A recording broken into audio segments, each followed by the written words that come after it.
So what are the killers, the silent killers or not so silent killers that women need to know about? What are the signs? What are the diseases? This is the scariest thing. Half the people who are having a heart attack don't have symptoms.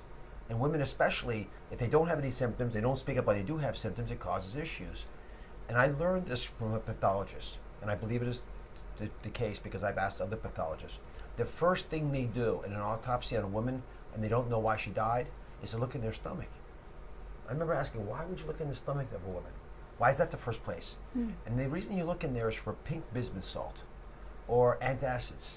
You're looking for some evidence they had indigestion or what they thought was indigestion. Okay. In fact, it was really heart pain that seemed like it was indigestion, and women, because they didn't want to make a big stink about themselves because they're so stoic, ended up going to the hospital or not, sitting at home with it, and then dying from a heart problem that was very preventable. When should they be going to the emergency room? I'll give you the symptoms, but the question about when you go to the emergency room is simple. As soon as you feel a symptom and you don't know what it is, you go get seen by somebody. What are some of those symptoms that they should be looking for? Most important one is shortness of breath. They'll feel like they can't gasp the air, and especially if it's different from usual. So if you used to be able to walk up a flight of stairs, no problems, and now you can't because you get short of breath, that's a symptom. You will get pain sometimes. It's not as common, but the pain can be an achy, dull pain. It's not sharp electrical pains. Indigestion is pretty typical, but it's not indigestion that's the kind that you normally get with food, after a big meal. It's more typically that you have it after exercise or some activity that stresses you out. Because again, it's caused by a different reason. And palpitations are important because they signify your heart struggling and it's beating erratically for that reason. So those are the classic signs, but I want to highlight this to everybody. A lot of women don't have any observable symptoms. They don't have a sign that they're having a heart problem. So you have to look for other subtle things that aren't typically there. So what are some of the other cancers or diseases that women need to know about? As I said, ovarian cancer. Women have such an interest in ovarian cancer. I was thinking there was an epidemic, but... Well, there is a lot of ovarian cancer, and it used to be called a silent cancer because by the time you found it, it had already advanced. It's actually not the case. It whispers to you.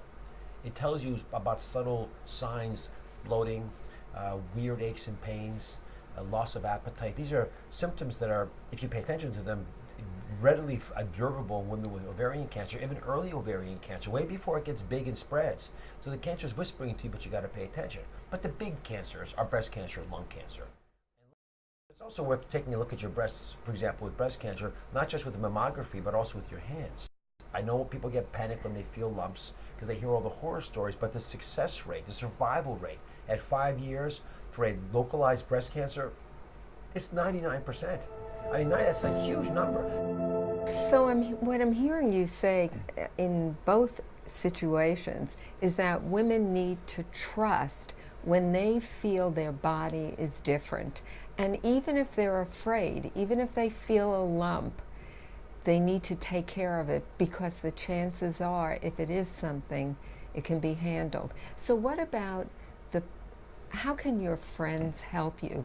Let's say, God forbid, but let's say I feel a lump and I'm scared, so I don't say anything, and my friend who really knows me knows that something's going on.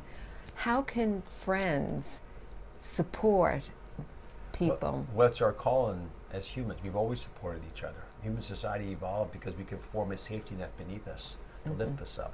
What we fear is what we don't understand. The more you understand the problem, the less ominous it will seem. So if you see a loved one who's not behaving the way they used to, or you think that they're struggling and maybe you can help them out, go with them. Don't ask them what you can do, tell them what you're going to do. With them. With them. And this is also true for women who are worried about their spouses. Don't tell your husband to go make an appointment for his prostate. Make the appointment. He'll show up. He knows how to follow orders.